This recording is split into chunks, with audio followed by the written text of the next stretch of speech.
ఇవాళ మనం తయారు చేసుకోబోయే రెసిపీ చికెన్ దమ్ బిర్యానీ. ముందుగా కావలసిన పదార్థాలు తయారు చేసుకునే విధానం. ముందుగా ఒక బౌల్లో ముందుగా శుభ్రం చేసి పెట్టుకున్న చికెన్ ముక్కలు వేసుకోవాలి. చికెన్ ముక్కలు వేసుకున్న తర్వాత రుచికి సరిపడ సాల్ట్, 2 స్పూన్ల అల్లం వెల్లుల్లి పేస్ట్, చిన్నగానే వేయలే, 1.5 spoon garam masala, 1.5 spoon chicken masala, కొద్దిగా పుదీనా, కొద్దిగా కొత్తిమీర, కొన్ని ఫ్రైడ్ ఆనియన్స్, కొంచెం టేస్టింగ్ సాల్ట్, 1 స్పూన్ ఇలాచీ పొడి. ఇవన్నీ వేసుకున్న తర్వాత హాఫ్ చెక్క నిమ్మరసం పిండుకోవాలి. నిమ్మరసం పిండుకున్న తర్వాత 1 కప్పు పెరుగు వేసుకోవాలి. పెరుగు వేసుకున్న తర్వాత ఒకసారి అంతా కలిసేలాగా బాగా ఒకసారి కలుపుకోవాలి. అంతా బాగా కలిసేలా కలుపుకున్న తర్వాత 1.5 స్పూన్ కారం, చిటికెడు పసుపు, 2 స్పూన్ల ధనియాల పొడి వేసుకొని ఒకసారి అంతా బాగా కలిసేలాగా మళ్ళీ కలుపుకోవాలి.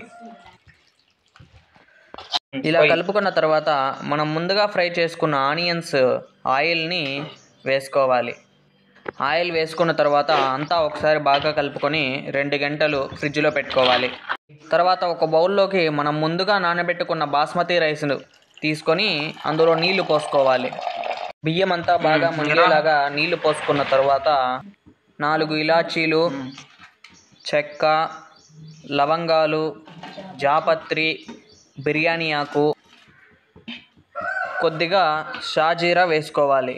జీలకర్ర, సొంప అన్నీ వేసుకున్న తర్వాత రుచికి సరిపడ కల్లుప్పు వేసుకోవాలి. అన్నీ వేసుకున్న తర్వాత 1 స్పూన్ ఆయిల్ వేసుకోవాలి. అన్నీ వేసుకున్న తర్వాత ఒకసారి అంతా కలిసేలా కలుపుకోవాలి. అన్నీ వేసుకున్న తర్వాత ఒకసారి బాగా కలుపుకున్న తర్వాత 75% కుక్ చేసుకోవాలి.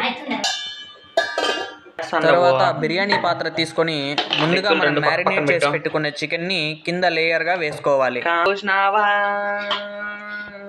తరువాత 75% కుక్ అయిన బియ్యంని వితౌట్ వాటర్ కొంచెం కొంచెం తీసుకొని ఆ మ్యారినేట్ చేసి పెట్టుకున్న చికెన్ ముక్కల పైన లేయర్గా వేసుకోవాలి. ఇలా వేసుకున్న తర్వాత కొద్దిగా కొత్తిమీర, మనం ముందుగా పక్కకు తీసి పెట్టుకున్న ఫ్రైడ్ ఆనియన్స్, కొద్దిగా పుదీనా, కొద్దిగా ఫుడ్ కలర్ని వాటర్లో కలుపుకొని వేసుకోవాలి.